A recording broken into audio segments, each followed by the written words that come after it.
अस्सलामुअलैकुम वरहमतुल्लाहि वबरकातुहू। प्यारे बच्चों, आप सब कैसे हैं? उम्मीद करती हूँ अल्लाह के करम से आप सब ठीक होंगे। आज हम सफ़ा नंबर 12 में 2 हर्फ़े अल्फाज पढ़ेंगे और लिखेंगे। यहाँ आप लोग तारीख डाल लीजिएगा, पेंसिल फेरिए और लिखिए। नुक्ते पर पेंसिल रखिए और मेरे साथ हाथ फेरें।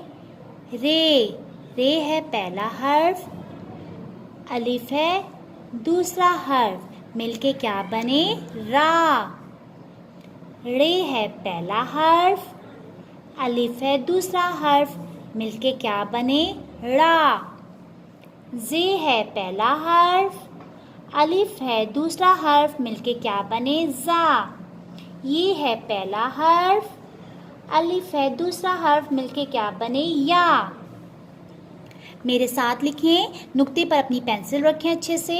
मेरे साथ लिखिए, रे है पहला हर्फ, अलिफ है दूसरा हर्फ, मिलके बनते हैं रा। नुक्ते पर पेंसिल रखिए, मेरे साथ लिखिए, रे है पहला हर्फ, अलिफ है दूसरा हर्फ, मिलके बनते हैं रा।